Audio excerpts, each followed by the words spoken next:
Good evening and welcome to council meeting for this Monday, April the 24th.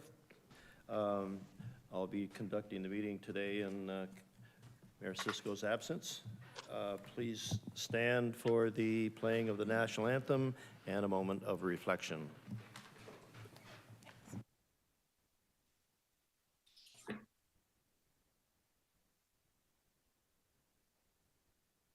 Oh, Canada,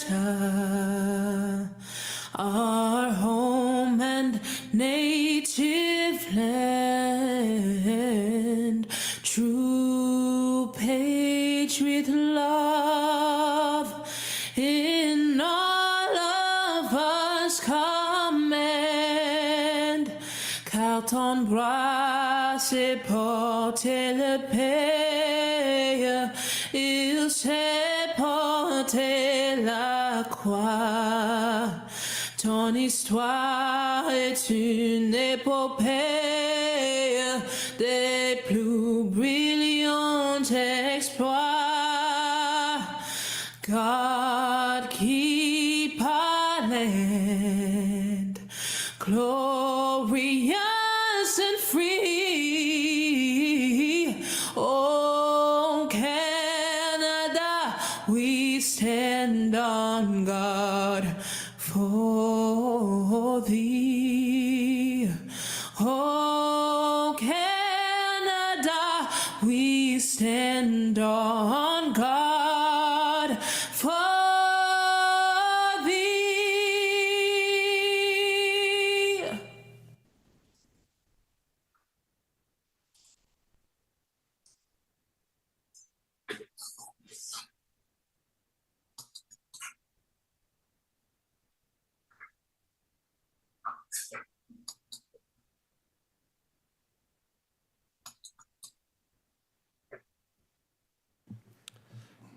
I look to Councillor Ratzlaff to read the land acknowledgement, please.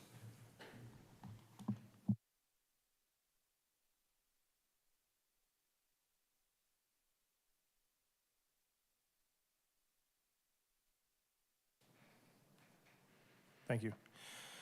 The land on which council meets today is the traditional territory of the Haudenosaunee and Anishinaabe peoples, many of whom continue to live, work, and play here today. The territory is covered by the Upper Canada Treaties and is within the land protected by the Dish with One Spoon Wampum Agreement. Today, this gathering place is home to many First Nations, Métis, and Inuit peoples. Acknowledging this is a reminder that our great standard of living is directly related to the resources and friendship of Indigenous people. Thank you, Councillor.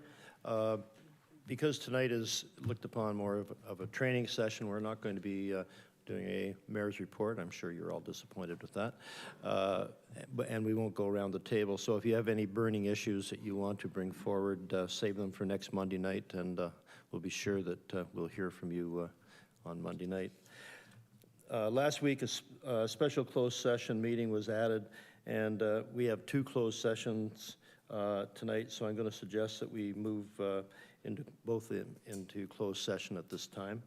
We'll then deal with those matters before returning for training on heritage and CIP. Can I have a motion, please, to adopt the agenda? Councillor Stevens, thank you. Seconded by Councillor Lindell. All in favor, please raise your hand.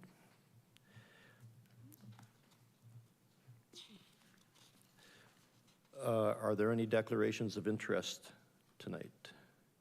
As a reminder, councillors are required to submit written statements of declarations via the online form. At this point, I'm going to look to the clerk to read the reasons for going into closed session. Clerk, please. So there's two reasons. The first is corporate support services, labor relations update, CUPE union negotiations. That's closed session pursuant to Municipal Act Section 239(2)D, labor relations or employee negotiations. And the second item is Michael Maynard, AADR Chambers Integrity Commissioner Training, closed session pursuant to Municipal Act Section 239(3.1). It's education or training of members provided at a meeting. No member may discuss or otherwise deal with any matter in a way that materially advances the business or decision-making of council. Thank you. And Now I'll make a motion that council move into closed sessions for the reasons noted by the clerk. Can I have a councillor move this motion to in closed session, please? Councillor Garcia, thank you. And seconded by Councillor McPherson. All in favor? Thank you. We'll now move into closed session. We'll be going into the Burgoyne Woods room, I understand, for that. Thank you.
Okay. In regards to item 4.1, the Corporate Services Labor Relations Update, I need a counselor to move the motion to accept that for information purposes. Counselor Garcia, thank you. Seconded by Counselor Stevens.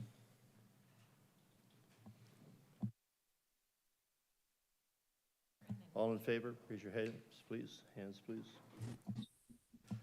And in relation to item 4.2 in the closed session, Michael Maynard, our Integrity Commissioner, in regards to education and training, Council will receive that presentation regarding the Integrity Commissioner training.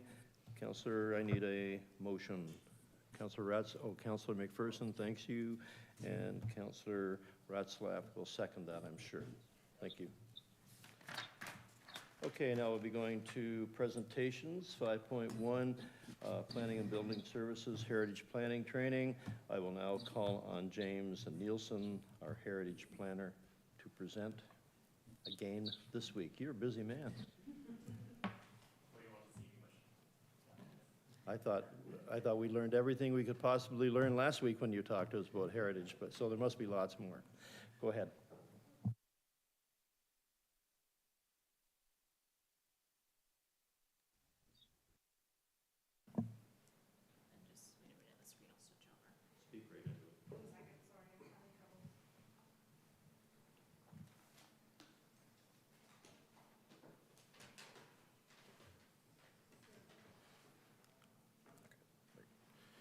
Okay, so through the mayor, thanks for having me back. I'm James Nielsen. I'm the Heritage Planner at the city. I'm going to do a little bit of a Heritage 101 for everybody. So to start off, why is heritage important? Why do I have the job I have, and why did I choose it, I guess you could say. So first and foremost, it's about creating a sense of place. St. Catharines wouldn't be St. Catharines if it didn't look like this. If it had all just glass boxes or had completely different buildings, it would not be the St. Catharines that we know today. It's also about storytelling. I'm going to be honest with you, I did not enjoy history as a child or as a teenager. I did not take history classes after grade 10, but I love storytelling. And what I realized is I don't like necessarily big history events, but I love the nitty-gritty of history. And so I like the idea that every building, every person has a story to tell. And you can see even, on the side of this building, the ghost kind of signage that's there, there's multiple layers to everything, right? And I really enjoy that, digging through that. Addressing the past, I think for the longest time, heritage was all about kind of protecting white history and white settler history. We're really trying our best to not do that anymore and protect the history and culture of other people that have contributed greatly to our cities and our communities. It's about education. I'm sure almost every child that goes to school in St. Catharines goes to the Morning Star Mill, and they get to actually experience history firsthand and see what it was like to live 150 years ago. And it's about vibrancy and charm. This is why often people travel. They want to experience places that are memorable, right? And so it's about creating an aesthetic and a character that creates those kind of memories, right? And it's appropriate scale for small businesses. A lot of new development nowadays, it's meant for big box or kind of the larger multinational chains. In this case, if you already have a Main Street typology, it's very perfect. It's set up very well for kind of small businesses, and you end up getting this kind of fine-grained rhythm of a downtown where it creates a lot of vibrancy. And tourism, we live in the Niagara region. We have probably one of the biggest tourist attractions in the country just down the road. St. Catharines, you could think of sometimes as maybe an afterthought in that sense. But at the same time, we are the urban hub of the wine route, right? And so you look at something like the Grape and Wine Festival Parade, and does this picture look the same if, St. Paul Street isn't behind it? Probably not. We also know that the demographics overlap quite a bit in terms of people that are interested in wine tourism. Those people also tend to be people who are interested in heritage tourism. So St. Catharines is set up really perfectly for that type of situation. And economic development.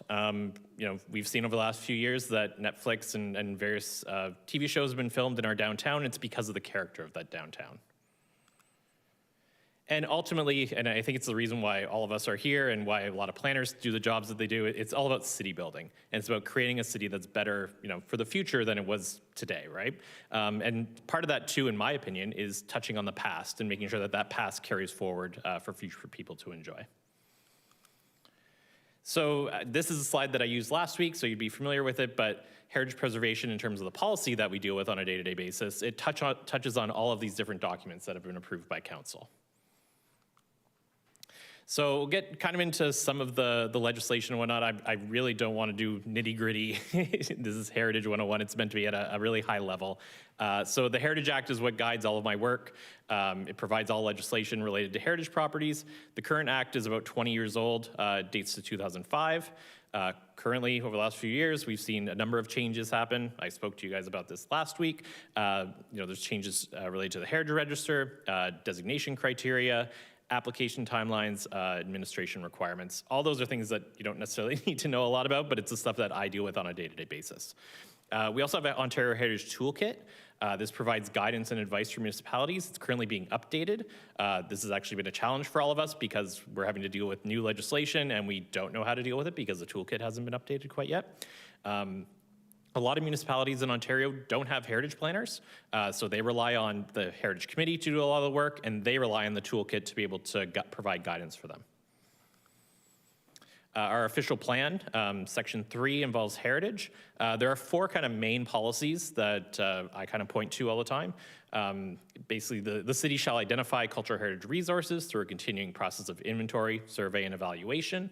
The city shall foster awareness and appreciation of city's cultural heritage and encourage public and private stewardship. The city shall support the continuing use, reuse, care, and conservation of cultural heritage resources and properties, and all development or redevelopment shall have regard for identified cultural heritage resources and shall, wherever feasible, incorporate these resources into any development plan. So I'll tell you a little bit about our Heritage Committee.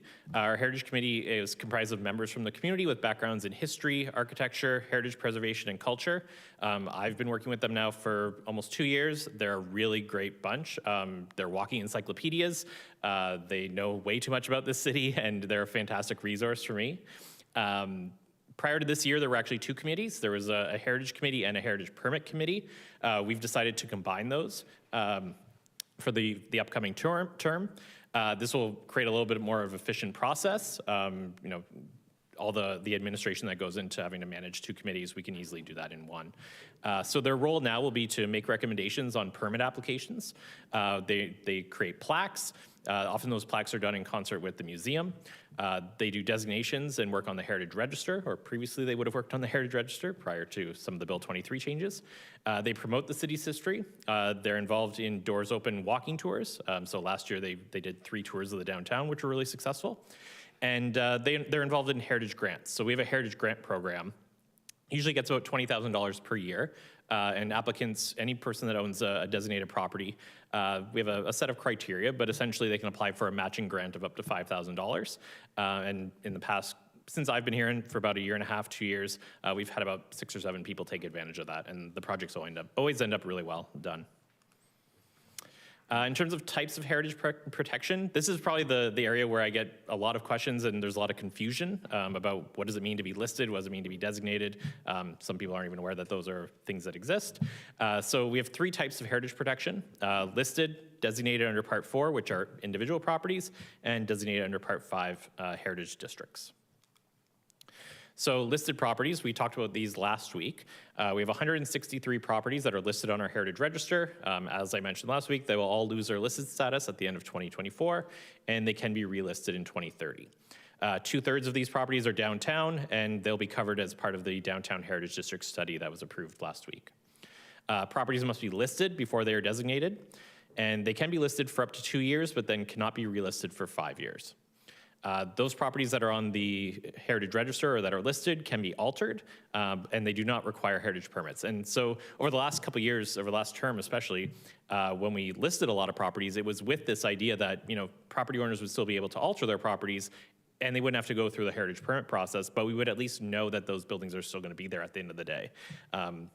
So it's really unfortunate that that this situation is kind of no longer the case. So in terms of what we can control for a listed property is that they cannot be demolished without giving the city 60 days notice. So council can choose to either at that point designate the property and effectively deny the demolition, or council can allow the demolition to occur. And so I wanted to show a few pictures of listed properties in the city just to kind of show the range that we have.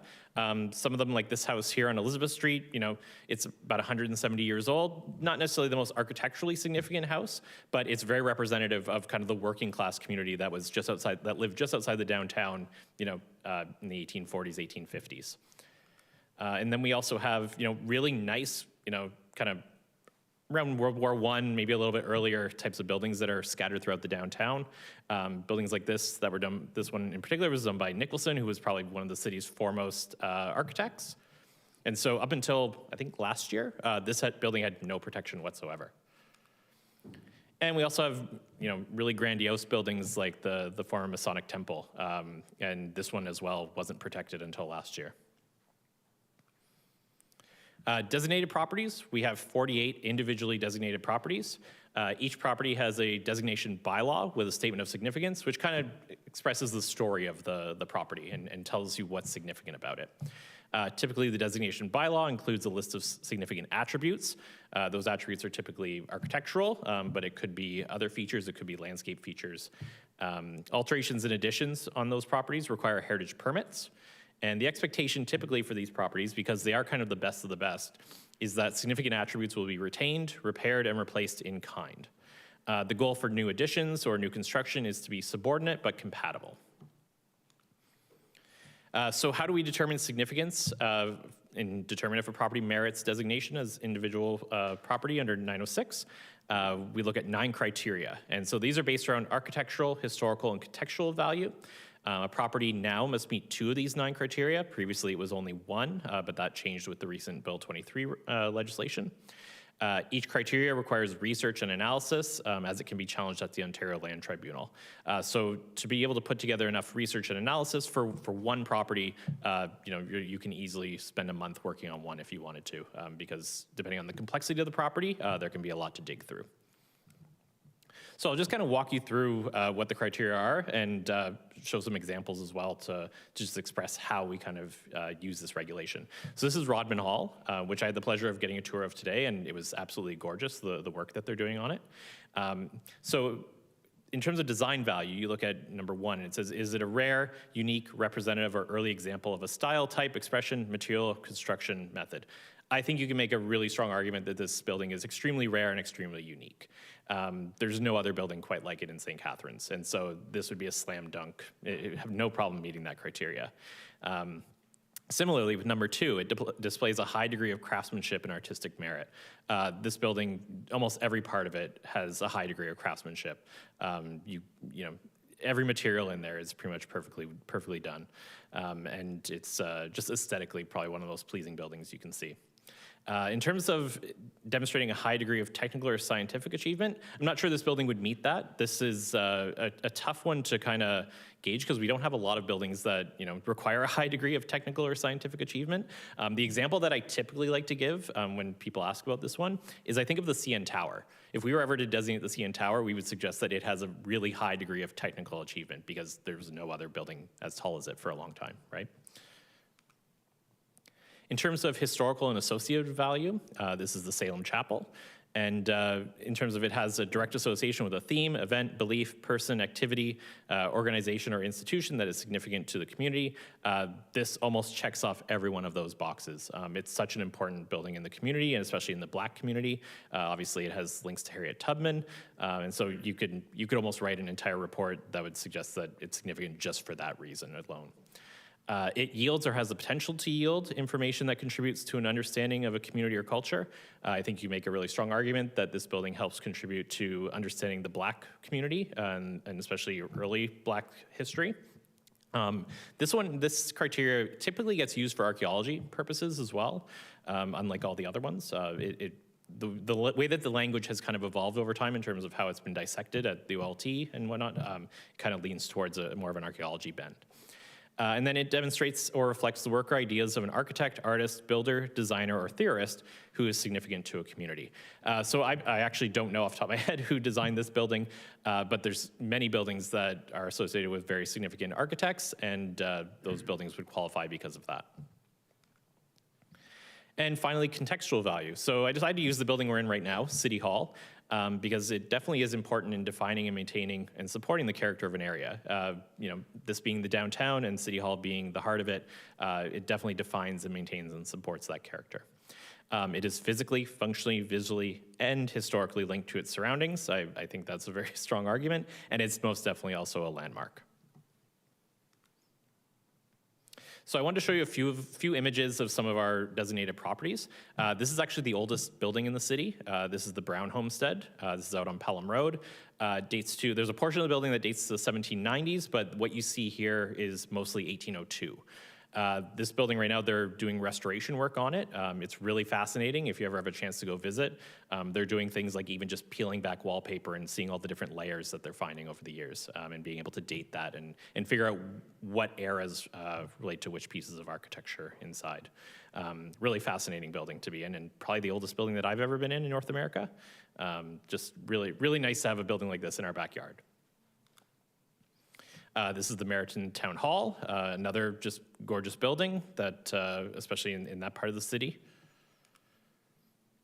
And this is the old schoolhouse at Glenridge. And so this one, some of you might remember, was recently converted to condos. And so it's a really good example of adaptive reuse and what you can do with a designated building. So then we have designated buildings under Part 5, and these are Heritage District buildings. We have 800 properties in 5 Heritage Districts. I'd say about 90% of my work involves Heritage District buildings, and of those, probably another 90% of those buildings are in Port Dalhousie. So Port Dalhousie is actually one of the largest Heritage Districts in Ontario, with 600 properties. So the other ones are also the Port Dalhousie Commercial Core, which was kind of carved out of the original Port Dalhousie Heritage District. There's Yates Street, there's Queen Street, and there's Power Glen. Each district has a district plan or guideline. Any alteration, addition, or new building is expected to be consistent with those guidelines. All properties are technically designated, but not all properties are considered contributing heritage properties. So technically, if you have a building that was built yesterday, it's still technically designated, but the reason why it's designated is so that way we can have them conform to the guidelines for new construction. Alterations require heritage permits, though there are expectations depending on the type of, or exceptions, sorry, depending on the type of work proposed. So, you can paint your house without having to talk to me or anybody at City Hall. There's also other minor repairs and whatnot that you can do without having to go through the heritage permit process. So I'll tell you a little bit more about the process. So typically what happens is a property owner will actually run their project by me first. So they'll discuss the project and I'll try to work with them and come up with the best solution possible. Usually, because most of my work involves the heritage districts, I'll point to the heritage district guidelines. So I'll outline for them the various policies and guidelines that are related to their proposal, and I'll try to work with them to find a solution because sometimes every house is unique and has their own kind of unique problems, and so I'll try to find a way to kind of guide them through the process so that way they'll have the most success possible. Once the application is ready, the owner will make that application to the city, and their application will be heard by the Heritage Committee at the next meeting. So our Heritage Committee actually meets monthly, so it actually can be a really quick process. We usually are able to get, if I can get an application within a week or two of a Heritage Committee meeting, I can make sure that it's heard by the committee. Typically, if timing, if they have just poor timing, the longest they'll ever have to wait is maybe 4 weeks to be able to be heard by the committee, which I think is actually pretty good. Staff have delegated authority to approve and deny alterations. So what the committee does is they'll hear the application, they'll make a recommendation via a motion, and that recommendation is made to staff. So then myself and my director will approve and deny the alteration, or approve or deny the alteration, addition, or new building. Demolition applications, though, are sent to council for final approval or denial. Last year, I think we had 3 or 4 that came to council. And yeah, as I mentioned, the Heritage Committee meets monthly, and it's always the last Thursday of every month. So I want to talk a little bit about heritage myths, and this, as I said last week, this is a big part of my job, is kind of myth busting, and a lot of the kind of customer service related questions that I get are just about people hearing things or wondering, what does it mean to be a to own a heritage property, or it can be challenging, especially if you don't deal with this on a day-to-day basis. So I just thought about some of the questions that I get often, and for example, buildings that are X years old, so it could be 100 years old, let's say usually, are automatically considered heritage, and that's not the case at all. Something is heritage if we determine that it's heritage, right? And so simply because it meets a certain age threshold, that doesn't matter too much to me. There are buildings in this province that are probably 200 years old that have no heritage protection. They probably should, though. All heritage buildings have plaques on them. I get this a lot. It's surprising, actually. Or people request plaques, and it's not something that we always do. I guess in the past they have created plaques for houses, but we have about 1,000 heritage properties. So to create plaques for all of them, it adds up, right? And so, yeah, so I think there's an expectation that a heritage building will have a plaque on it, but that's simply not the case. Heritage buildings have to be restored by the owner. There's no expectation whatsoever that a heritage building has to be restored. Maintained, yes, just like any property, but there's no intention, that we would have them try to restore any sort of building. And I say that as a general owner, there would be no expectation. If there was a development, as part of that development, maybe we would talk about restoration work that would be expected. Heritage committees are hard to work with. I hear this a lot, and I think it's just they hear things from other communities maybe, or I don't know, maybe they dealt with the Heritage Committee 20 years ago once on one application, right, and they didn't have a good time with it. But to be honest, since I've been around at the city, I haven't seen that whatsoever. In 2022, we had 31 applications, and they approved 30 of them. I think that's a pretty good success rate for applicants. The one denial was a demolition, which anytime you put demolition in front of a Heritage Committee, they're going to have their backs up against the wall. So in this case, it was brought to council, and actually council overturned the committee's recommendation anyways. So all 31 applicants ended up being successful at the end of the day. One other thing I hear a lot about is that heritage ruins property values and the ability to sell a property. There was a pretty extensive study done about 20 years ago on this by Robert Shipley, who was a professor at the University of Waterloo, if I'm not mistaken, found actually that heritage designation could not be shown to have a negative impact. There's actually a distinct and generally robust market in designated heritage properties. People who are into heritage buildings or want that type of building, they're going to pay for it. They're not afraid to make that investment. They generally perform well in the market, 74% doing average or better than average. The rate of sale among designated properties is good or better than the ambient market trends. And the values of heritage properties tend to be resistant to downturns in the general market. I'll tell you, since mortgage rates have kind of gone up over the last little bit, I'm still getting tons of calls about heritage buildings and what it means to buy a heritage building. So people are not being scared off by higher mortgage rates in that sense. And I've never once actually heard or had anybody come to me and say, I can't sell my house because it's a heritage property. It's just never happened. And especially right now in this kind of market climate, I don't expect that to happen anytime soon. Heritage adds additional red tape. Hear this all the time. In 2022, almost all heritage permits were granted within a few weeks of the application being made. That's a relatively quick process, I think. Heritage reports like heritage impact assessments and conservation plans cost a lot and delay projects. Prior to being at the city, I worked on the private side, so I was used to working with developers on these types of projects. These reports are typically a really small fraction of the overall cost of a project. It's a rounding error in some cases. And rarely are they the cause of delays. There's so much that goes into a lot of projects that heritage is usually not the defining factor. There's of course going to be exceptions, and we know about them locally, obviously, but generally for the most part, heritage is kind of just another report amongst many. Retaining a facade is good heritage conservation. No, it is not. This was maybe good in the 90s, maybe into early 2000s, but as we got more teeth in the Heritage Act, there's been a real pushback towards facadism. It's simply not considered good heritage planning anymore. And finally, you cannot develop a heritage property. This was a large part of what Bill 23 was trying to address. And I have some examples I want to show about heritage properties that have very significant development on them. And fortunately, most of them are Toronto-based, but I think they're very applicable in a St. Catharines context. So I want to talk about this kind of row. This is on Yonge Street, and to be honest, it wouldn't look out of place in St. Catharines on St. Paul. It's the same type of building typology. These buildings are kind of just north of Bloor Street, if you know Toronto. They were in rough shape. They certainly had seen better days. But this was near Yorkville, and so a developer saw an opportunity to buy up this row, and they wanted to build a very large condo. And so this is what the site plan kind of looked like. So you can see to the right, there's kind of the row of buildings there, and then they have a very large rectangle that represents the tower, 56 stories. And this was the result. And so you end up seeing this massive tower in behind these buildings. And you can, different people might say that's not great heritage planning. It's supposed to be subordinate. At the same time, if we look at the investment that was put into these buildings are now really gorgeous, right? And so what this development was able to do was provide, the developer with the funds to be able to invest in those buildings. And odds are, if without that development, those buildings would never have seen that type of investment. This is something that can be replicated elsewhere, for sure. I want to show another one. This is the Loblaws building at Lakeshore in Bathurst. This was basically the Loblaws kind of warehouse. They added a few stories on top and a couple towers in behind. Another really good example of adding thousands of people to a heritage property.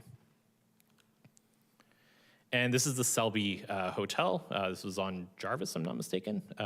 And you have probably a 3-story building there, which acts as essentially kind of a lobby and retail space for the residential building in behind. And this is the Deneen building. This is on Yonge Street. You can see it had seen better days. This is probably from 90s or early 2000s. And this is it afterwards. And so they were able to, by adding an extra story and finding a new use, they were able to then, put in some money to restore the rest of the building. And what's interesting about this one is that we're actually starting to see this type of thing in St. Catharines. And so on Lakeport, this is in Port Dalhousie. So these two buildings here, there was a proposal last year, an application came in, and the Heritage Committee recommended approval for it. And it's kind of a really funky thing for St. Catharines. So it's this idea of kind of a rooftop addition. It's going to be a restaurant space. They're doing a conservation plan as part of the work, so the building is going to be restored. So if you see what it looked like prior, I don't know if I can go back.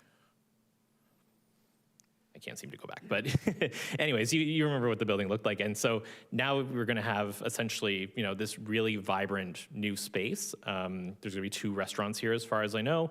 And this is going to be a really interesting kind of landmark building in a way. And it's something that, maybe we wouldn't have seen in St. Catharines 15, 20 years ago, but that type of development is coming here now.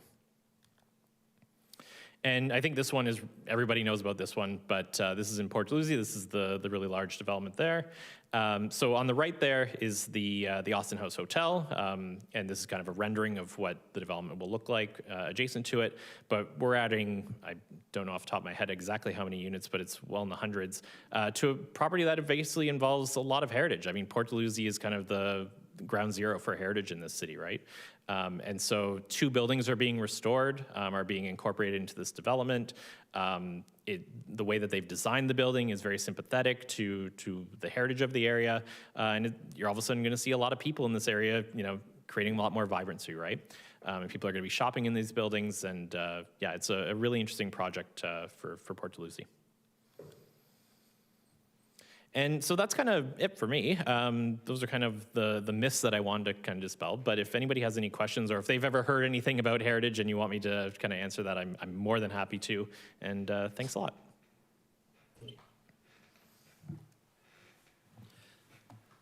Thank you, James. That was an excellent presentation, and we're certainly fortunate to have a heritage planner in our midst. And before we go on, I'd just like to thank Brian Nari, who is the heritage guru of, if you want, in St. Catharines, of leading our heritage committee, and of course, Councillor Garcia is our lead councillor, as far as I'm concerned, in heritage, and he claims he hasn't missed a heritage meeting in the last I don't know how many years you can tell me, Councilor Garcia, but thanks for doing that. Anyways, Councilor Garcia, you have, Thank you, Mr. The floor. Deputy Mayor, and thank you, James. One question, but first I wanted to point out that I just noticed yesterday the buildings on Lakeport there that you identified are all boarded up, so they're working inside, yeah. So my question for you to share with the rest of council and anybody watching, so heritage properties that are designated require heritage permits for certain work. Something you didn't mention is what are the potential penalties if someone does not get a heritage permit when they should have, or B, they get a heritage permit and do something totally different, which is something we're going to be hearing about, as you know. Anyway. So through the mayor to the councillor, the Heritage Act does define certain penalties when work is done without approval.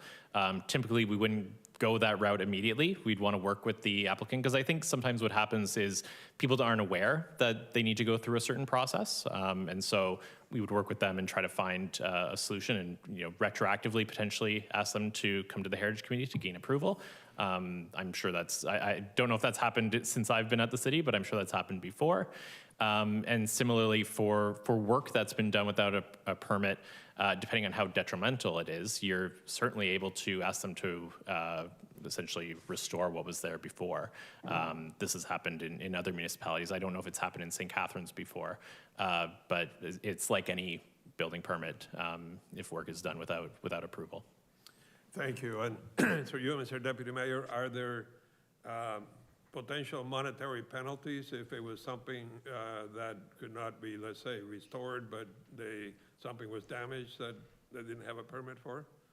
So through the mayor to the councillor, yes, there are penalties that can be incurred. I don't think I've personally ever been part of one, but I've heard that there have been projects, for example, in Toronto where people have demolished buildings without approval, and they've received some very heavy fines for that type of work. So it's taken very seriously in the heritage world. Thank you. thank you, Councilor. Councilor Kushner? Thank you, Mr. Chair. The question I have is with respect to insurance. I'm not sure whether you mentioned it or not, but every so often we hear that heritage buildings cannot get insurance. Can you comment on that, please? So through the mayor to the councillor, yeah, that's something that we're dealing with in the heritage world. It's a really serious concern.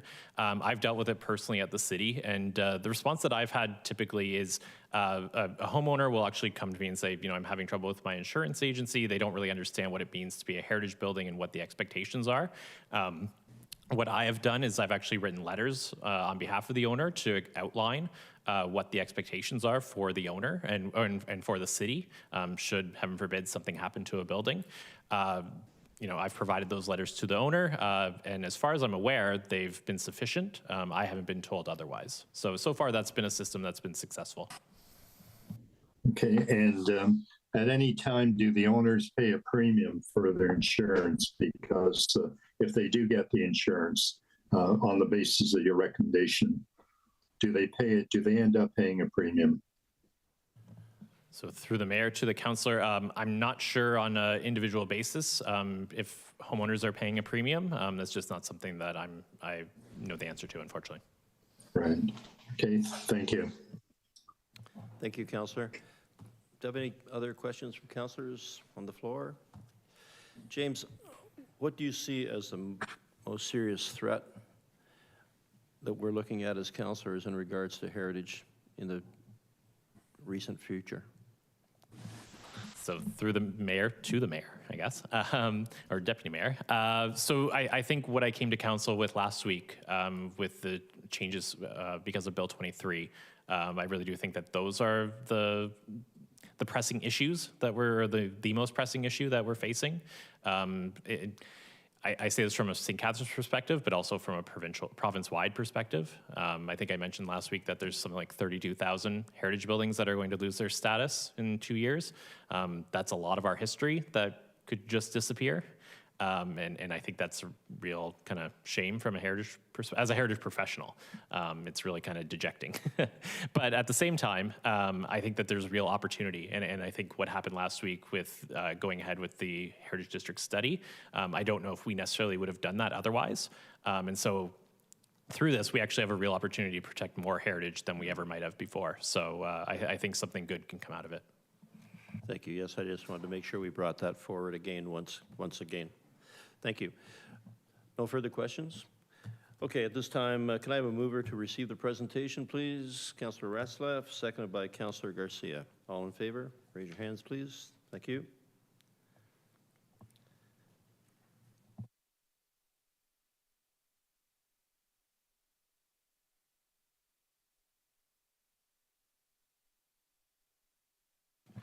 CAO says keep going. So when the CAO says keep going, we'll keep going. Thank you. 5.2, Planning and Building and Services, Community Improvement Plan Training. I'll now call on Director Kate, Director of Planning and Building Services, Margaret Josipovich, Manager of Planning Services, Evan Atch, Planner 1, and Claire Semple, Planner. Everybody from planning that wants to do something tonight, come on up.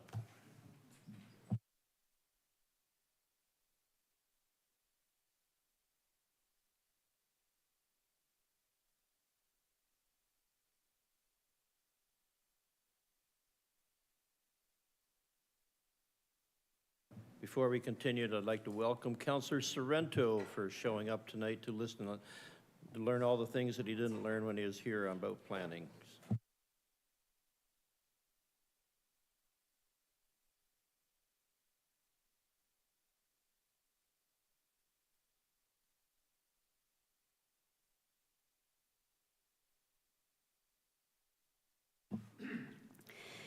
So good evening, council, staff, and members of the public. Thank you for joining us here this evening. So Margaret Josipovic, Senior Manager of Planning, Claire Semple, Planner, and Evan Otch, Project Expediter, will be leading you through the city's community improvement plan, known as the CIP. The CIP is the city's tool to identify priorities and strategic areas for investment and then provide grants or tax incentives to projects that deliver on those criteria. In 2019, staff came to council and recommended that we undertake a CIP review and refresh to align with council's new strategic plan and its priorities. Council agreed and decided that their priorities were remediation in contaminated properties, affordable housing, heritage restoration, and mixed-use aging plazas intensification opportunities. Staff delivered a CIP on these priorities following months of public, industry, and stakeholder consultation and won a national award for its efforts. The City of St. Catharines is, and has been since 2004, a leader in CIPs. So now we're going to do a quick visualization exercise. Close your eyes and think back to the early 2000s. It's Y2K. Can you remember what downtown St. Catharines looked like? St. Paul Street before we had a facade improvement program. Can you recall what traveling along Glendale Avenue was like through Meriton? Before we had a keg, a Sobeys, Johnny Rocco's, and an LCBO. Before we had brownfield tax increment funding. The city we have today would not exist if it wasn't for the 2004 and 2015 CIPs. It was because of that foresight and commitment that we have the city that we do. A city with an additional 2,761 dwelling units, 500 permanent jobs, and an increase in assessment of over $500 million directly attributed to successful CIP projects. Now I want you to think about the city 20 plus years from now. Does it look the same as it does today, frozen in time, or has it progressed? The answer to that lies with having a strategic CIP. Staff will now lead an overview of the 2020 CIP, its programs, its successes, and offer an activity to demonstrate how CIPs aim to level up the playing field for challenged properties so that the private sector can revitalize them. Thank you.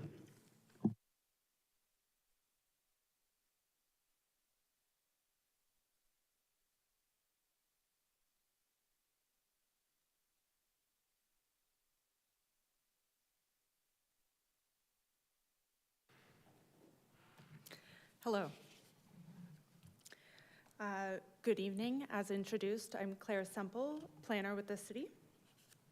I will be presenting today on the Community Improvement Plan. More specifically, the presentation will cover the key terms and definitions, provide an overview of the 2020 CIP, including available programs, assessment impacts, evaluation methodology. We will also be discussing the complex issue of housing affordability, a review of approvals and key projects thus far. Evan will then take you through a pro forma activity for a theoretical development. Finally, we will conclude with frequently asked questions and answers. There's some key terminology that sets the foundation for this presentation. Community improvement plans are powerful tools that grant municipal councils broad authority to create and apply incentives. It allows council to directly invest in private development in the city, something otherwise not permitted under the Municipal Act. However, first, the council must establish a community improvement project area, or a CIPA, for which the CIP will apply. The CIPA can be a part of a municipality or the entire municipality.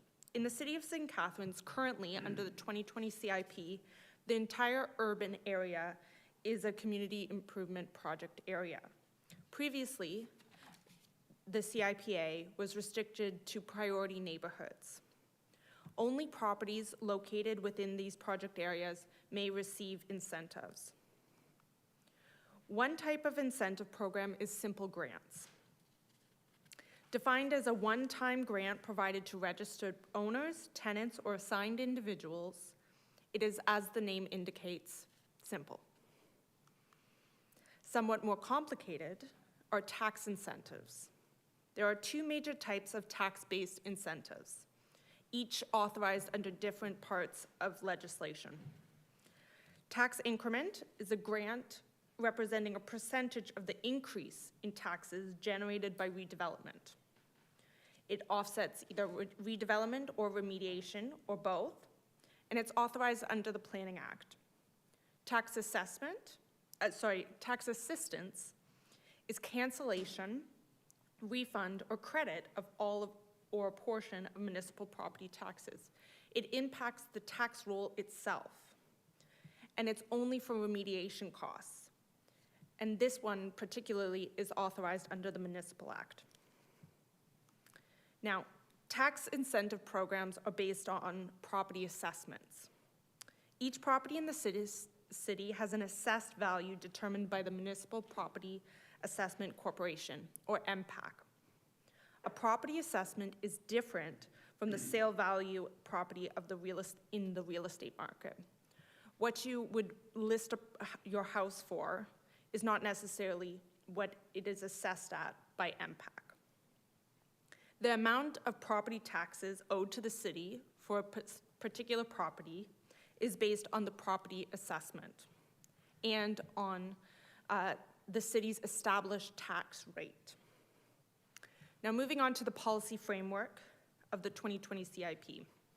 As touched upon by Director Cote, the CIP is a tool to support and promote investment in redevelopment projects that align with and help implement community revitalization objectives, goals, and strategies established in the city's corporate strategic plan, the official plan, the housing action plan, as well as all other related municipal planning incentives. These objectives and goals were further refined at the direction of council into 4 distinct focus areas: affordable housing, mixed use, aging plazas and intensification opportunities, heritage restoration, and remediation of contaminated properties. The 2020 CIP utilizes a combination of approaches to target investment and implement these goals. Approaches include designated priority neighborhoods, a weighted point-based system, evaluation system, eligibility criteria, remediation thresholds, grant calculation methodology, and selective tax rebate grant increases based on heritage or affordability criteria. The suite of incentive programs available to the private sector include the Brownfield Tax Increment Financing, BTIF, Tax Increment Financing, TIF program, Brownfield Tax Assistance, BTA, Facade Improvement Program, FIP, Accessory Dwelling Unit Program, ADU program. Tax incentive programs are typically for larger scale, longer-term projects and provide a percentage rebate of the difference between pre- and post-development taxes. The TIF program specifically targets redevelopment costs and is an annual rebate of 45% or 65% if affordable over 10 years. The Brownfield Tax Increment Financing offsets redevelopment and remediation costs, and the annual rebate is 80% or 95% if affordable, and that's over 10 years. It is the most substantial incentive that the city offers. The BTA program is a rebate of 100% of current taxes over 3 years during remediation. This is prior to development, while the BTIF and TIF are related to post-development. It's also specific to environmental remediation that is required to obtain a record of site condition, and is not tied to a specific concurrent development proposal. Above is an illustrative example of how the BTIF incentive works.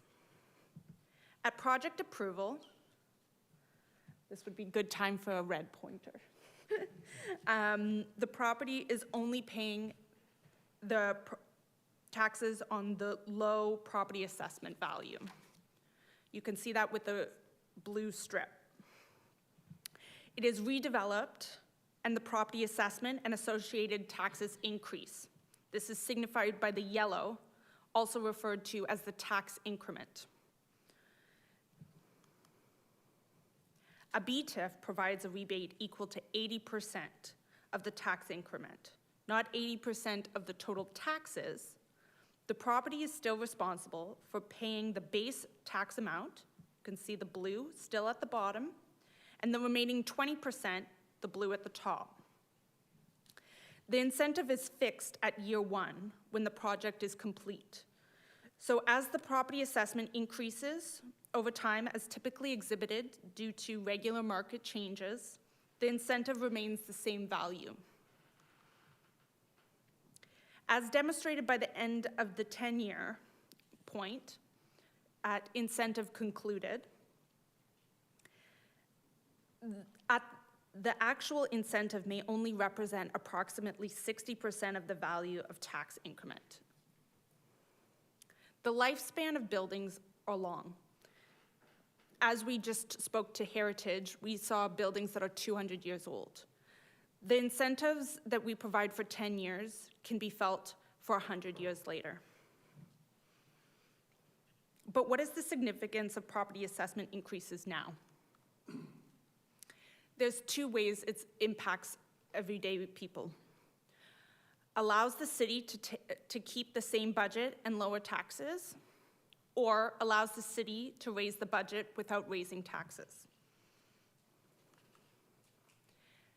Example, Brian, Samir, and Sabrina, there's a budget of $300. Brian wants to develop. His property assessment increases. The budget stays the same at $300. Taxes increase for Brian with increased assessment. Taxes decrease for Samir and Sabrina. Or the budget increases to $350. Taxes increase for Brian with assessment increase, and taxes remain the same for Samir and Sabrina. Moving on to a very important aspect of the 2020 CIP is project evaluation system. In my opinion, this is what makes our CIP so unique and special.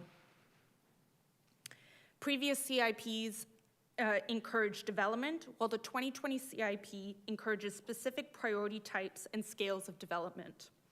The pie chart here is meant to display the value of each eligibility criteria. The minimum 50-point threshold effectively will disqualify most projects that do not have significant costs related to remediation, heritage, mixed use, or affordable housing, or at least some combination of them.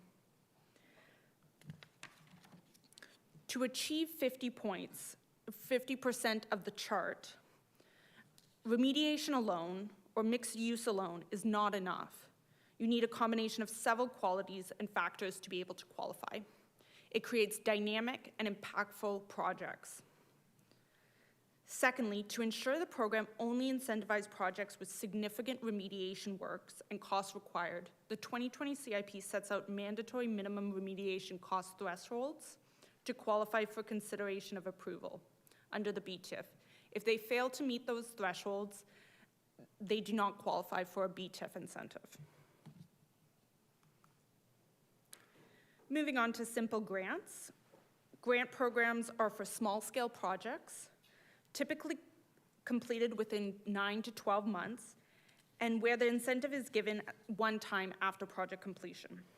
The facade program has been incredibly successful in the downtown and is one of the longest continuously running programs. It is a one-time grant that offsets costs for building facade improvements and restoration works. The value of the incentive is up to 50% of eligible project costs to a maximum of $10,000 per building facade, with an additional $5,000 in funds available on top if the property is listed or designated heritage and the project involves conservation or restoration work. This recognizes that high-quality materials and specialized crafts people typically cost more. Finally, the accessory dwelling unit program is a new grant program that supports a greater mix of housing types and increases the availability of affordable rental accommodation. It provides existing homeowners with either $20,000 per unit to a maximum of 70% of eligible costs to help offset the construction of retrofit or construction of an accessory dwelling unit.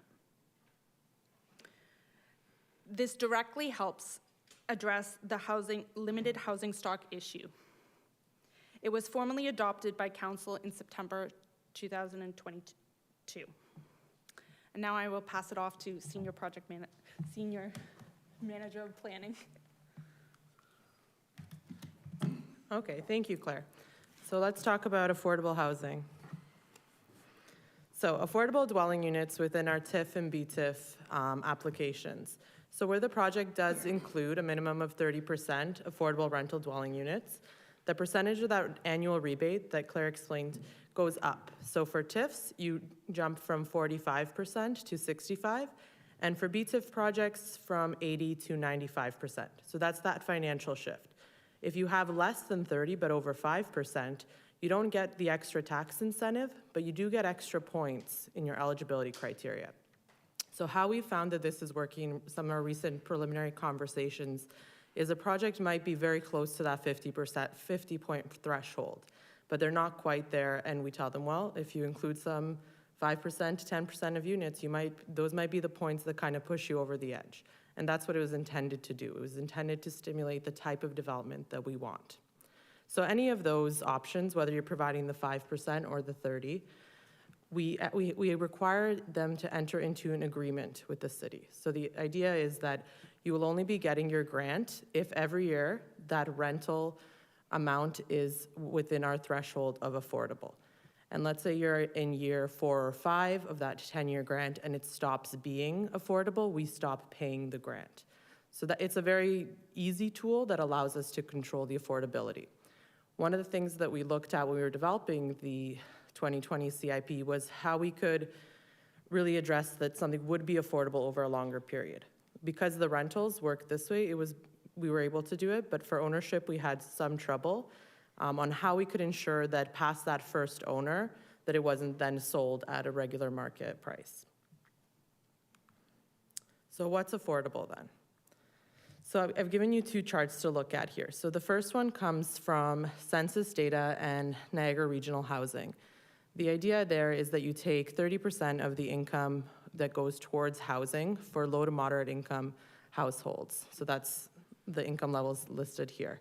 And then it shows you also the households that are in need in Niagara region. We also took a look at then CMHC's average rental for each type of unit, so the number of bedrooms. And the idea is that you had to fit below whichever one was lower. So we had to make sure that the monthly cost wasn't more than 30%, but also that it was appropriate for the type of unit that was being proposed. I would just note some of the census data is a little bit outdated because the last census was done during COVID.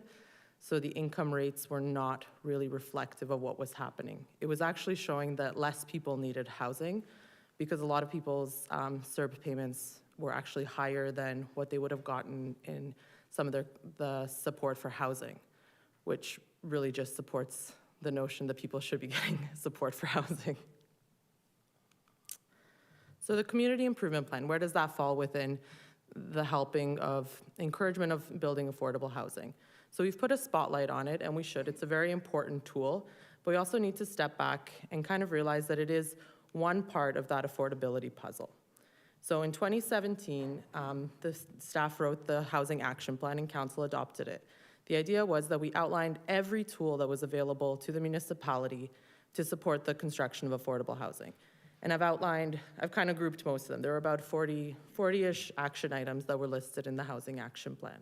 So it's everything from public engagement and education, data sharing and gathering, use of public lands, Municipal Development Corporation, which will be coming before council within the next month or two, dialogue with the home builders associations, government relations, affordable housing staff members, expedited approval processes, official plan policy changes, waiving of fees, affordable housing design competitions with universities, transit improvements, parking exemptions, interior and detached ADUs, public-private partnerships, and the like.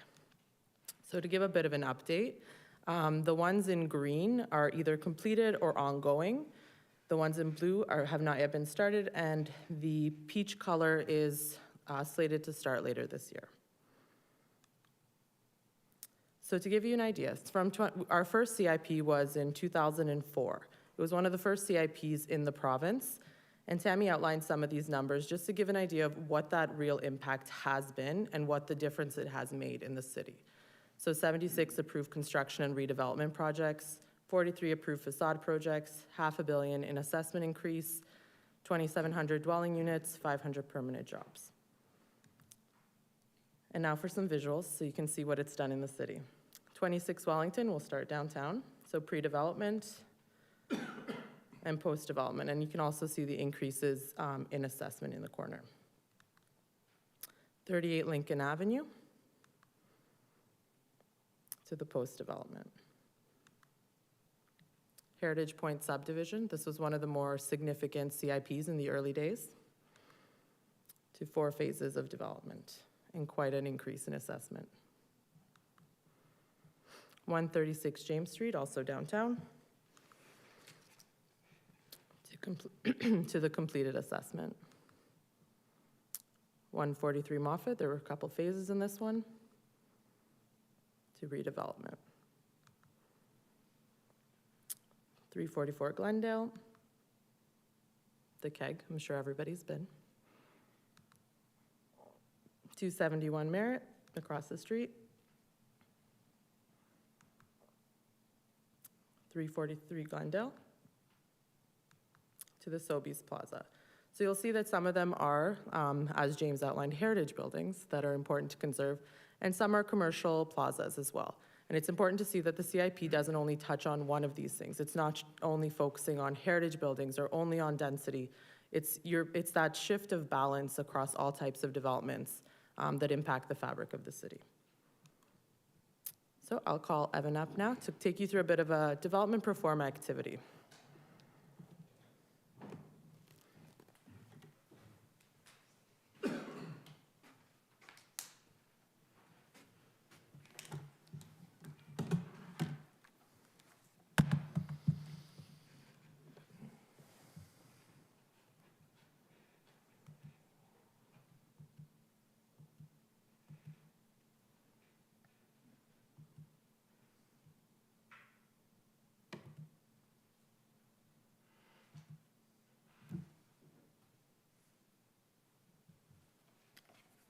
Okay, thank you. Not as seamless as I hoped, but nonetheless, here we are.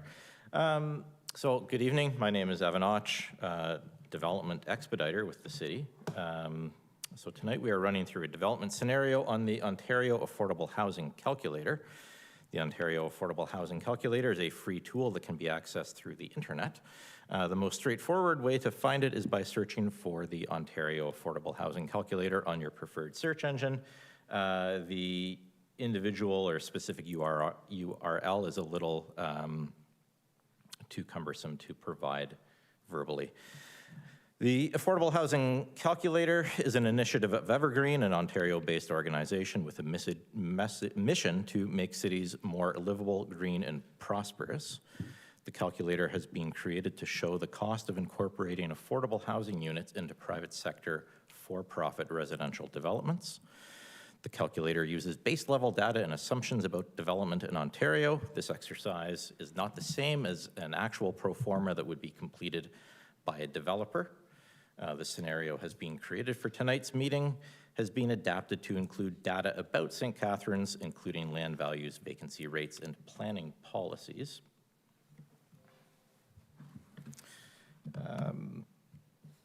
The scenario we are looking at tonight is a 1.5 hectare or 3.75 acre site that is to be redeveloped for residential use. This could be a former school, a former church, or similar site in the city. The site in our scenario has medium density residential designation, which permits a maximum of 150 units on this site. So we are proceeding with 150 units. I'm sticking with round numbers for a reason. This is going to be a 4-story apartment building with rental tenureship and surface level parking. The site does have surface level parking at the requirement stipulated in the zoning bylaw, which is 1.25 spaces per unit or 188 spaces overall.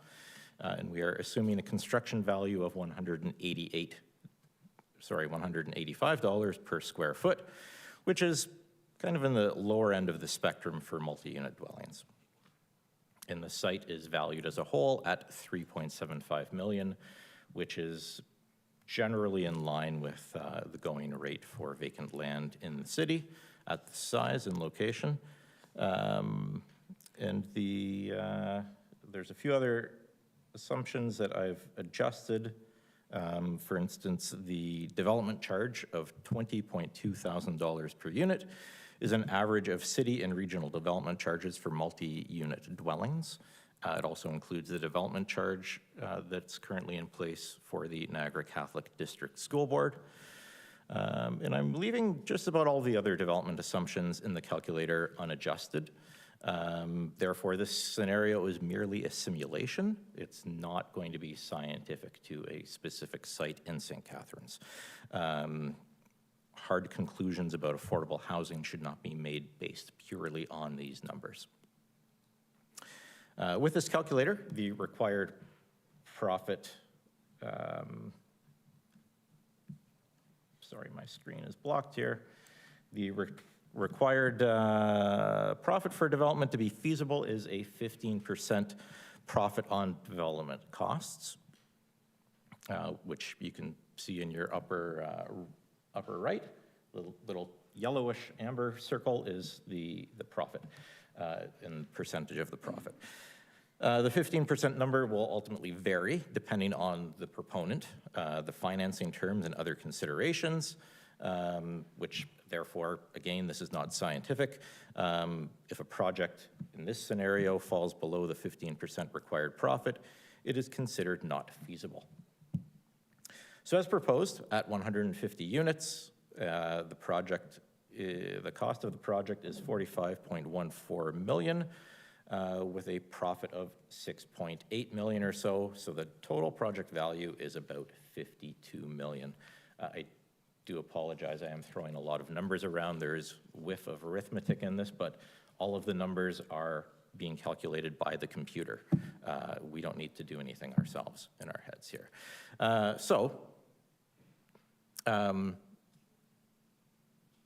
using some, this is where we can start adjusting the numbers to look at affordable housing units. So if we added a 5% of the dwellings on site being affordable, that would be 8 units in total of the 150 units. And affordability in this context is meaning that no more than 33% of household income at a level generally in line with the numbers Margaret Josipovic just presented. No more than 33% of that household income is being spent on rent, then the building becomes not feasible. 5% affordable, so at 5%, the profit is only 12.1%. But if we're going to adjust it to 10% affordable, just to see what happens as we increase the affordability, again, the profit decreases. Now we're down at 9.6% profit, well below the 15% threshold. But this calculator, and this is where it's applicable to tonight's discussion, allows us to apply incentives. Some of the terminology with the incentives or some of even the concept of these incentives don't necessarily mesh with the city, but I will, with what the city offers, so I will walk us through and provide some explanations here. So in this calculator, the first incentive that we're going to apply is streamlined processing. This isn't really an incentive per se. This is standard operating procedure for development planning in the city's planning department. A project of this nature could achieve site plan approval in 7 months or so, provided there is cooperation and quality submissions from the applicants. Streamlined processing cuts down on development timelines, and in this scenario is adding $533,000 in value to the project. So again, we're applying this incentive, but it's not an incentive that the city offers as an incentive. It's just the way we operate. The next cost reduction we can look at is a parking reduction. And again, this is termed as an incentive in this calculator, not really an incentive. This isn't something that we can hand out to qualifying projects. A minor variance or zoning bylaw amendment would be required to reduce parking. So keep in mind, at the beginning, I said we are at 1.25 spaces per unit or 188 spaces overall. So if we assume that this project has received a parking reduction to 1 space per unit, which is a reduction of 20%, so we're going from 188 parking spaces to 150, we get a little bit more of a cost reduction. So this is a savings of about $245,000. These are surface level parking spaces. If we had underground parking spaces, the savings would be even greater. The cost of an underground parking space varies. $50,000 is a number per space is a number I heard recently, but to keep it simple, we're sticking with surface level. Now something that we do offer through CIPs, the 2020 CIP does offer a building permit fee reduction for affordable units. We did an estimate that building permit fee reduction would be a savings of about $1,000 per unit in the affordable, for the affordable units. This isn't a fee, the fee reduction would not apply to units that aren't considered affordable. So with this, we get a little bit more of a cost reduction. We're now up to 11.5% profit. We're moving closer to the 15%. And then the final incentive we can look at adding is the tax increment financing. In this calculator, they're labeling it as an annual operating grant, which is a little misleading to what our tax increment financing is, but I can't edit that, so we have to stick with that terminology. So we've estimated that the tax increment financing grant would be, the tax increment financing would come out to $1,900 per unit, not just affordable units, this is per unit in the building.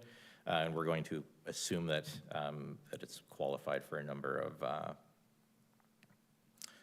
points under the CIP assessments.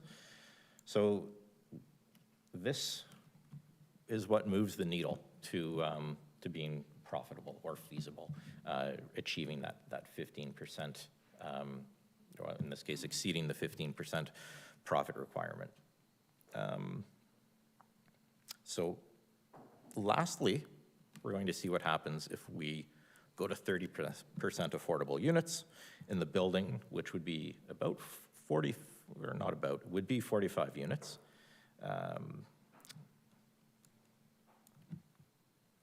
So if we go to 30% in this scenario, even with all of our incentives applied, suddenly the project's not feasible. The profit is at 5.3%. To make this project feasible at 30% affordable units, you're looking at a TIF grant of $5,200 per unit over 10 years. And that's even saying that that's extremely high. So, and because it is, $5,200 per unit is not typically an amount that would that our CIP would provide. This level of incentive could not solely be provided by the city through the 2020 CIP, and grants from upper levels of government, such as Canadian Mortgage Housing Corporation, would be required, provided that such grants are available.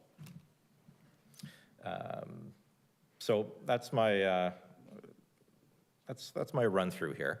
Again, you can play with the numbers and make adjustments. As I said, it's not scientific, but it's an example that's including some data from St. Catharines included.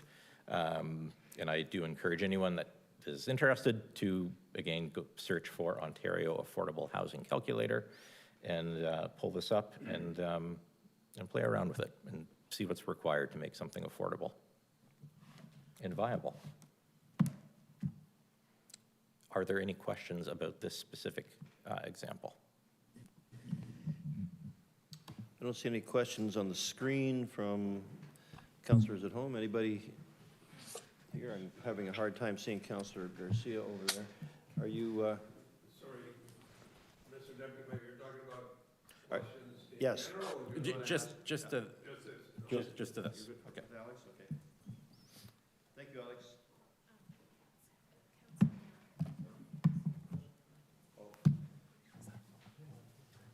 Hold on for a second, Alex.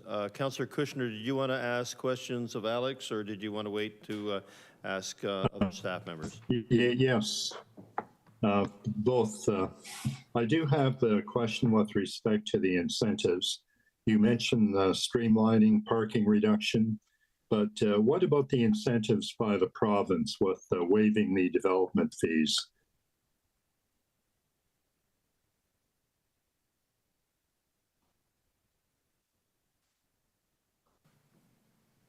Through you, Deputy Mayor, to Councillor Kushner, that isn't a factor that could be entered into this calculator at this point in time.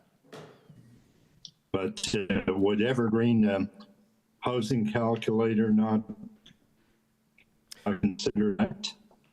So the housing calculator was developed a few years ago, so it's not necessarily reflective and up to date on all provincial policy.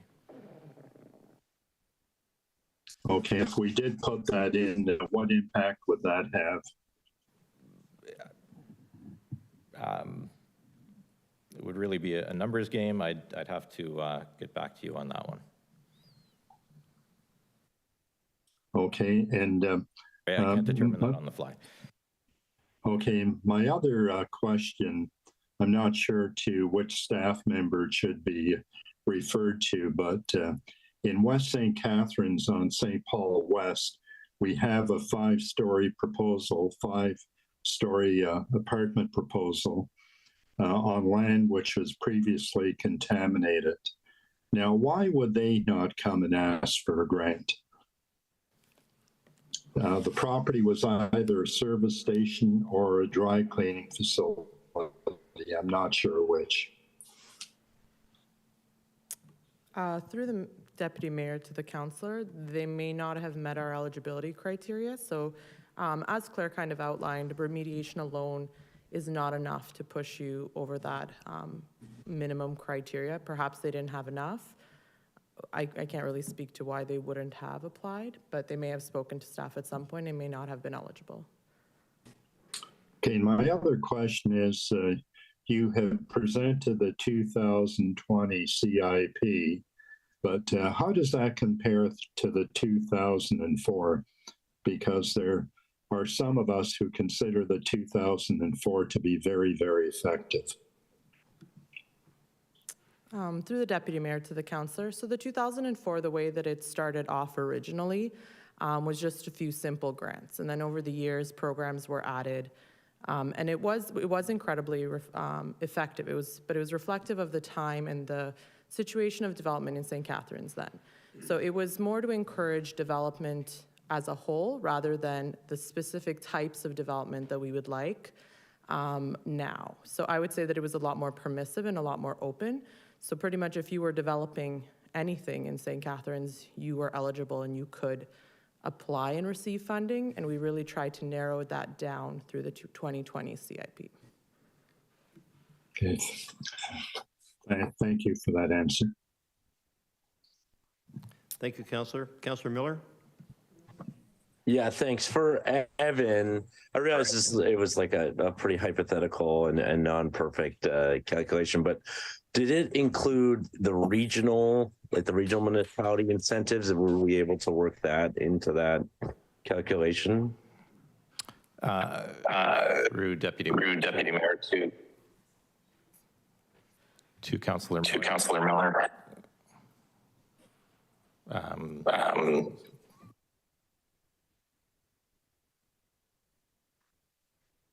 Sorry, there's a bad echo here. The incentives that we applied did include the matching regional portion. Okay, all right. Okay, thank you for that. I don't know if this is, I have a different unrelated to the activity, and I don't know, Mr. Deputy Mayor, if I'm supposed to save that.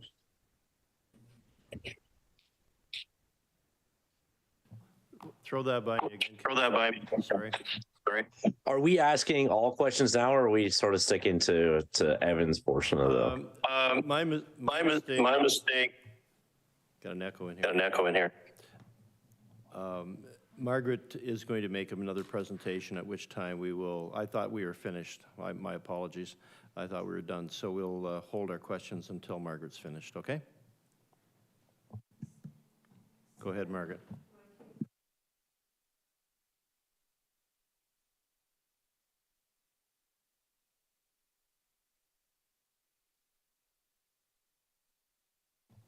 We'll go by that again. I was mistaken. I thought we were finished. I didn't realize Margaret had another presentation to make. So Margaret, go ahead and make your presentation, and then we'll open it up to council after that. Thank you. So our next section is frequently asked questions. Sorry. You guys were too excited. That's fine, I know. I get excited about CIP too. Heritage got you all excited and we just kept going.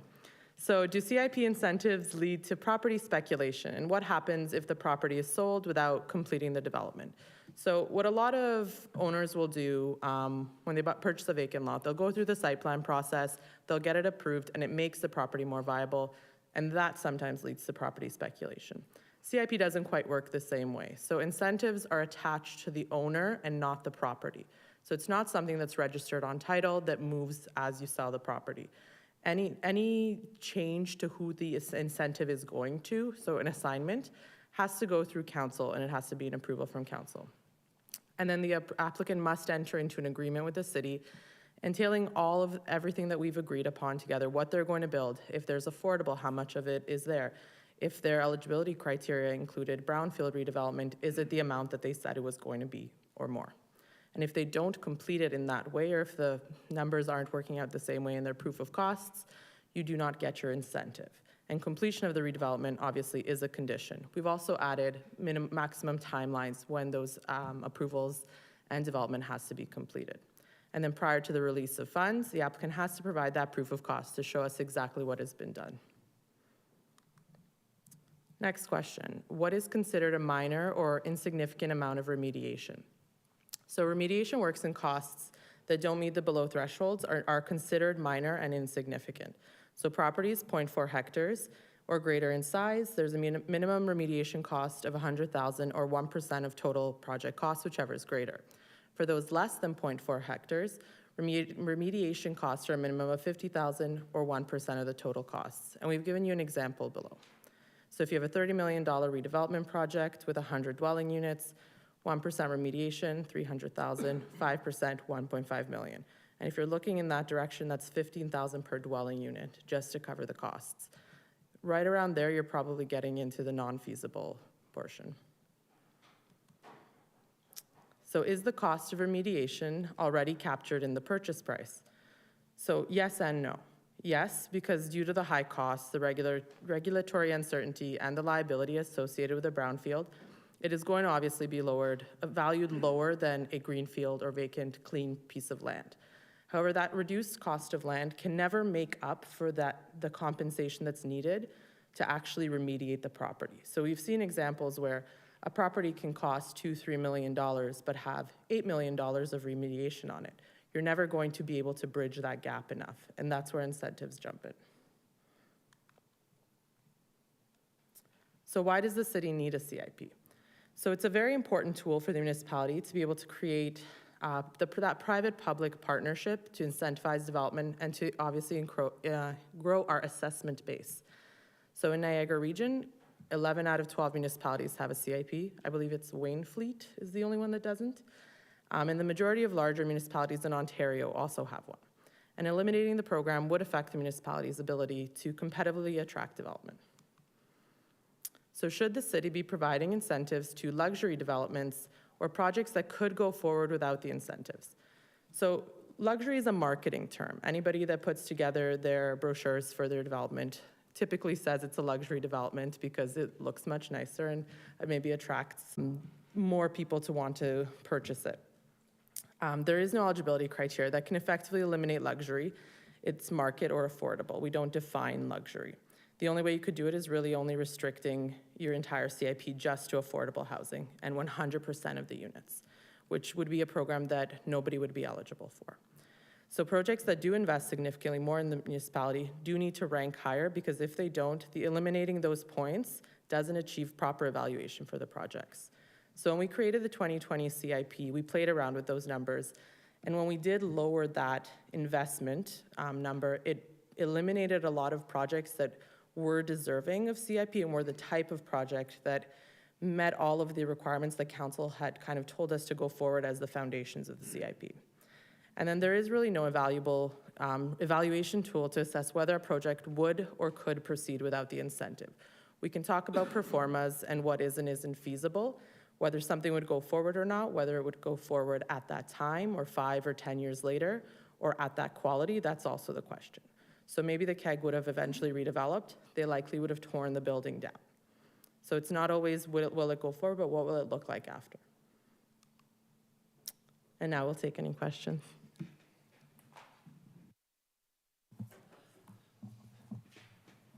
Councillor Miller, do you want to ask your question now?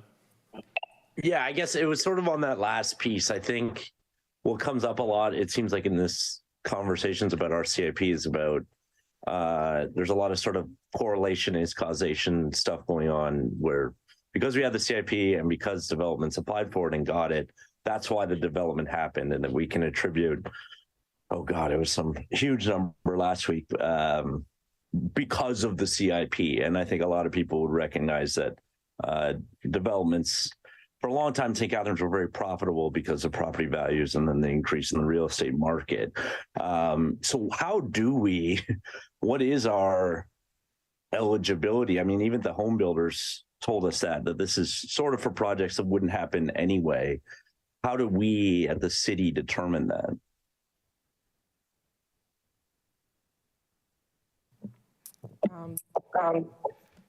Through the deputy. Through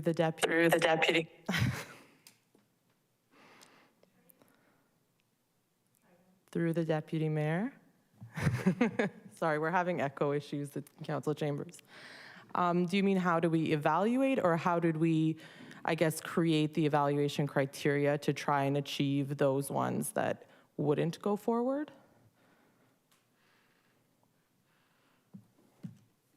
Yeah, like presumably that's what we're trying to do, because if a project was going to go forward anyway, or we weren't meaningfully changing it by having them remediate more or whatever, or add affordable housing,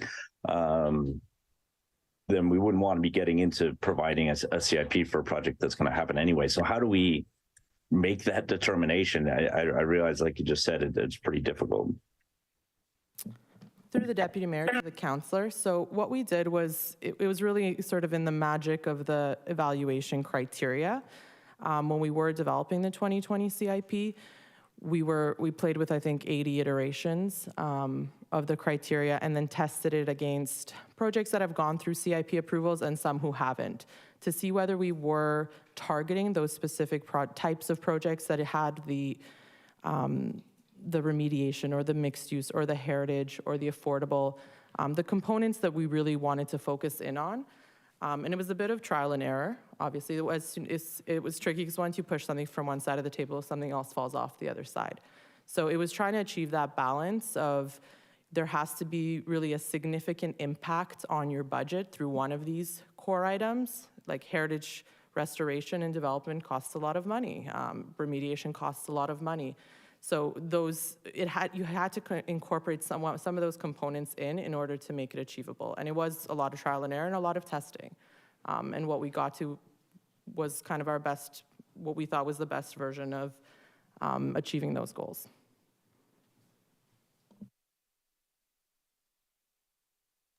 And so when an application comes in now, we're trusting the criteria now that we've created and not getting into that sort of specified, would this project be moving forward anyway sort of analysis. Would that be accurate to say? Through the deputy mayor. If councillors could mute themselves when they're done, that would help us. Thank you.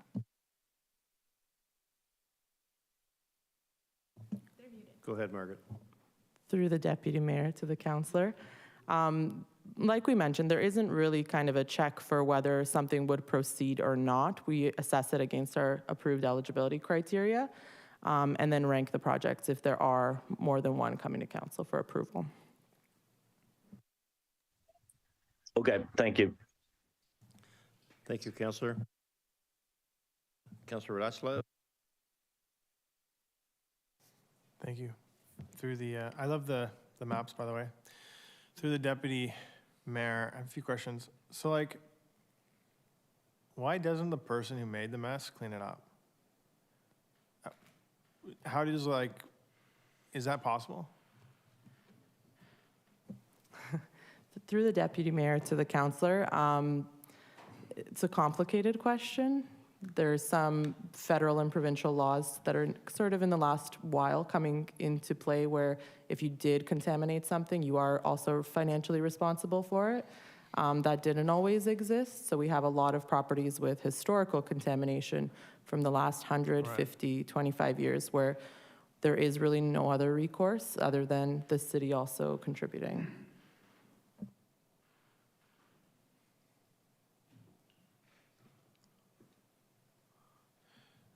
My next question was, I'm not a developer, so I've never developed a piece of property. But you know, when I go and buy a piece of property, I just don't understand how a tax rebate helps them become more viable, like with their financing. Because when I buy a rental property, the income that I'm gonna make on the tenant doesn't affect how much finance I can get. I can't imagine me telling, the bank that I'm going to make more money in the future, going to help me get so like, how does that work? Like, maybe I don't need to know, but like, I'm curious. Through the deputy mayor to the councillor. So it does help them with their actual financing. If they have an agreement with the city, it's sort of a guarantee that you are receiving this incentive and money will be coming in after. It also helps with your operating costs within the first 10 years, which usually that's the hardest part to kind of get through, and it starts getting a little bit easier after that. And so the bank, whoever's financing this project, will consider those things when they're giving the money out? Through the chair to the councillor, yes. For a lot of our developments, they've been assigned to a financial institution.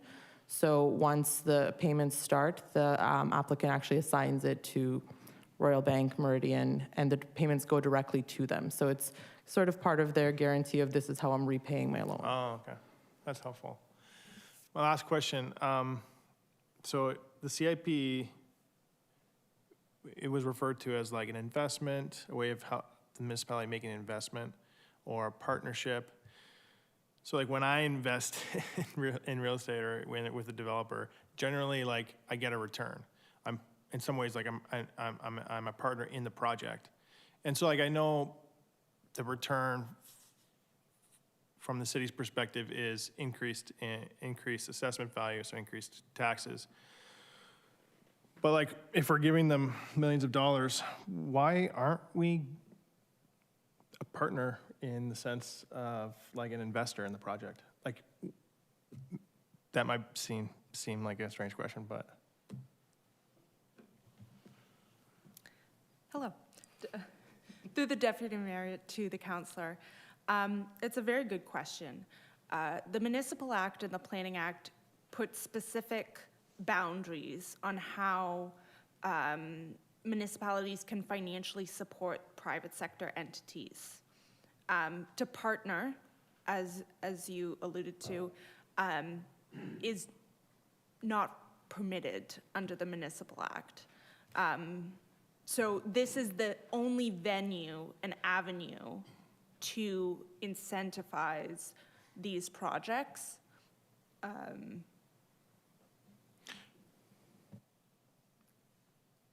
That's helpful.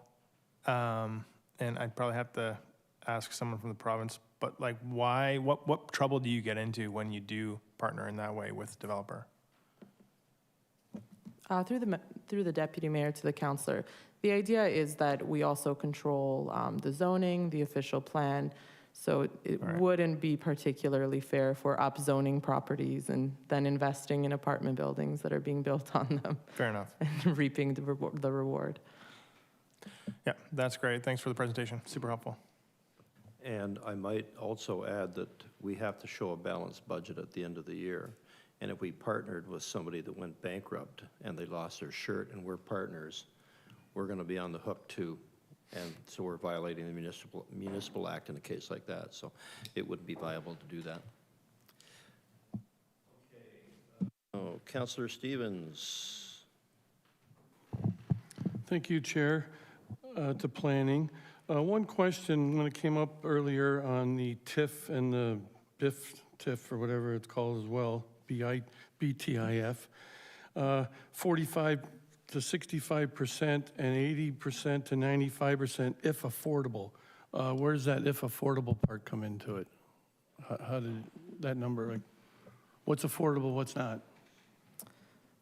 Through the chair to the councillor, so the chart that I had shown with the average rental rates and some of that census and CMHC data, so if they have that 30% of units that are going to reach those rental numbers, then their tax incentive jumps from the 40 to the 65 and the 80 to the 95.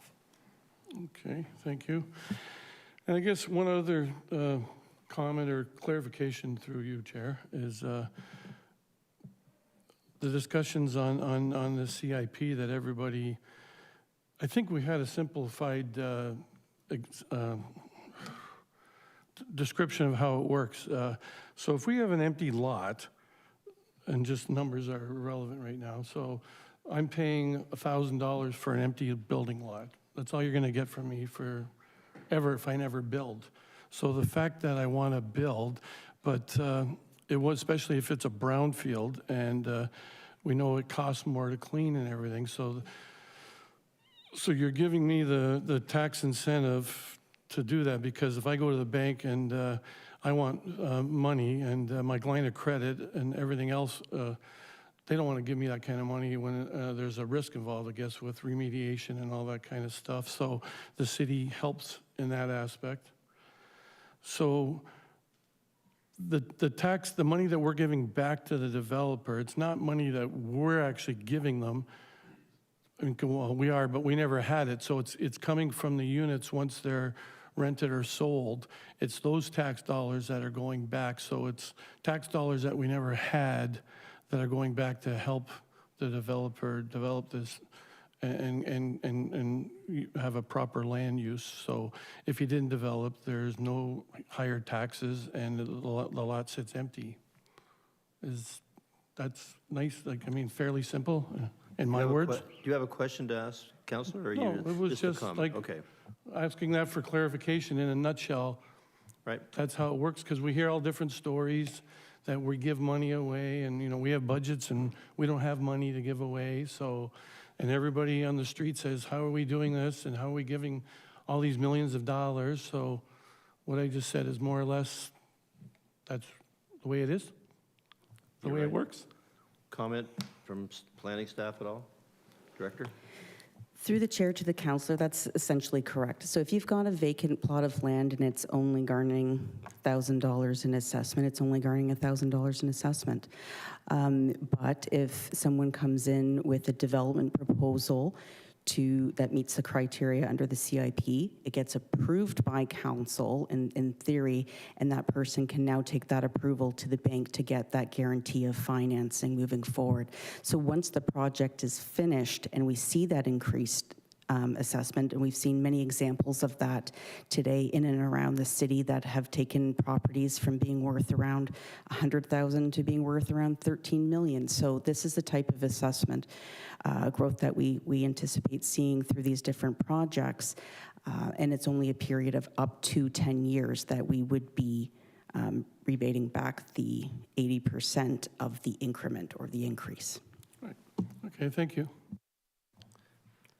Thank you. I guess it's a bit of a gamble. It's a situation where if you don't, if you say, no, we're going to wait for somebody to come in and build on it in the next 5 years, and you don't give incentives, well, then, okay, that happens. Or you, that's a gamble you take, or you give them the incentive now to start on the project, and in 10 years, you're going to garner a lot more money than what you're going to get. So it's a bit of a gamble, and that's, so far, it looks like we've won quite a bit.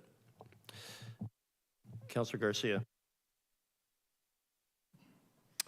Thank you, Mr. Deputy Mayor, and thank you for staff for having this presentation, since we just had a lengthy discussion about the need for a review of CIP at the last council. So I believe it was Councilor Kushner who brought up the fact that the original CIP in 2004, I guess, was very successful. I wasn't here then, but certainly last week when Mr. Donatelli and his lawyer talked about what they had developed, and the director mentioned Glendale Avenue.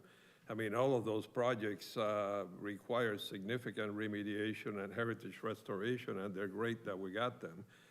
But when I look at it since I've been involved, I have seen 3 projects gotten approved. The one was at the Legion in Port Lucie, and I know that's before the 2020 CIP. But if I count the fact that with the situation we have now, the region matches our incentive, that project got essentially about $1.8 million of taxpayers' money. Then we approved the Lincoln Fabrics project, and since that was now under the 2020 CIP, and it got about $7 million, and then the new project at what we call the rock pile got about 11 million in total, and none of those developments have one affordable housing unit in them. Yet we have said several times tonight that one of the focuses of the 2020 program was to be affordable housing. So is that a major weakness and glaring weakness of what we approved in 2020? Because how can we approve all that and not have one single affordable housing unit to show for it. Director Kate or Manager Josipovic? So through the chair to the councillor, thank you for your question. Some of the examples that you just gave us were approved under the 2015 CIP. One of the slides that you saw earlier this evening was a pie chart demonstrating the weighted criteria that we apply to the projects that we see before us. And the largest portion of that pie was affordable housing as directed by council. However, with the threshold being 50%, if projects come in that do meet other criteria in the other weighted categories, such as heritage preservation, contamination, mixed use, et cetera, then it's still possible for those projects to qualify. The other comment that you had made is about the amount of money that projects have received. It's worth noting that they haven't received a dime, and they will not until the project is complete. So I think that's an important distinction to make as well. And lastly, we're only on the third intake period of the new 2020 CIP, and development projects take an extraordinarily long time to get from vision and property speculation through the detailed design and approvals process to construction. These things take years, and sometimes some of the delays that you see with other projects is because they've taken so long that even with CIP commitments that sometimes they're still not feasible. So there's a lot of different factors at play. So right now, the largest weighted criteria under our current 2020 CIP is affordable housing. So I wouldn't say that it's a failure that the projects that we've been receiving haven't had those components, because they've been extraordinarily successful in other areas, particularly around brownfield and contaminated sites. Thank you. Thank you for that reply. And through you, Mr. Deputy Mayor, I understand what you said, but I mean, to me, that says that the weighting is not proper because, I mean, none of those projects have huge remediation components. And I realize that we approved, as Margaret just showed, I think it was a minimum of 1%, which to me is totally insignificant, but that's, I know that ship has sailed. I argued it should be 10% at least. But anyway, hopefully with this review, we can come up with something that somehow develops more affordable housing units. My next question relates to something Margaret said, I believe, in terms of, I should say, Manager Josipovic, said that there is no acceptable methodology for deciding what would be built anyway. To me, all three of those projects that I mentioned, I would feel I bet my house on that all of them would have been built without any incentives, but we can't blame the developer, because if I were the developer, of course I'm going to apply. Somebody wants to give me money. So do any other municipalities or provinces have a way of calculating or have looked at how to decide whether a project would have been built anyway? Through the chair to the councillor, not to my knowledge. I don't believe that there's a type of methodology to do that. I think the difference of what needs to be considered is when you're dealing with whether a project is, like we said, that luxury term, that doesn't mean that the costs for other things were not incredibly high. That would make it not feasible. So for an example for projects in Port Dalhousie, they're essentially building a parking garage in the lake, which is exponentially more expensive than what you would be doing, let's say, somewhere else, located somewhere else in town. For downtown, because of soil conditions and contamination, you have to go down much, much deeper to reach your foundation, to have a stable foundation for a building of that size. So it's not always the idea that if something's luxury, you're just going to sell it for more money, and therefore we shouldn't support it. And the impact that it gives to the city is also different. It's not affordable housing units, but it's population growth and density downtown to support your local businesses. And that's also true for Port Dalhousie. Thank you for that. The reason I make the point is because, you know, if those projects were built regardless, like we keep talking about this increase in assessment. This increase in assessment is only valid if those projects would have been built anyway, because otherwise we got no increase in assessment. But anyway, I understand. My only other question, two other questions, Mr. Deputy Mayor, through you. I think Director Kitay mentioned, or Margaret answered one of these, and that is that the grants are attached to the developer, not to the property. And I'm particularly concerned about Lincoln Fabrics because it's been sitting there. I get all kinds of questions about it. My understanding, I know from Director York, is that everything at the city has been approved, yet they haven't built anything. So if there were, and I hear rumors that the property may be for sale, I don't know if there's any truth to that or not. So if that were sold, to transfer that CIP grant, that would have to come to council and have you do an assessment of it? Through the chair to the councillor, that's correct. Okay, and what about a time limit? And I think Director Kitay touched on this. Is there a time limit that they have once they get this grant to build, or they becomes null and void? Through the chair to the councillor, it's 5 years for projects that require remediation. Okay, so I'm trying to think of how long that has been, certainly not 5 years. Okay, thank you. My last question is, when we look at reviews, I noticed that when we look at that pie chart, I don't think we have anything in there for environmental sustainability. And of course, the city has declared a climate action or a climate emergency, and we are looking at climate change concerns. Please make sure you look at whether something can be done that would help ensure that we get some environmental sustainability components in something that's approved. Through the deputy mayor to the councillor, they're in the value-added section of the eligibility criteria. Okay. All right. Thank you. Thank you, Mr. Deputy Mayor. Thank you, Councillor. Before I move to Mayor Cisco, are there any other councillors that want to ask questions? If not, speak now or forever hold your peace. Councillor, we'll try this again. That was a while ago. Mayor Cisco. At least I got the right last name this time. Thank you, Deputy Mayor Williamson.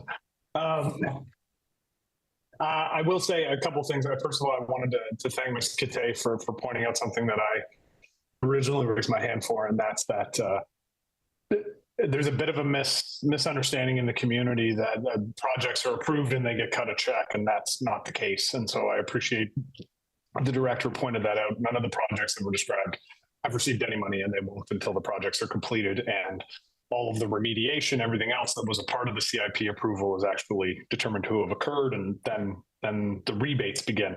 And I will also just very respectfully, Deputy Mayor Phillips, push back a little bit on something you had said. You had described the CIP as a bit of a gamble.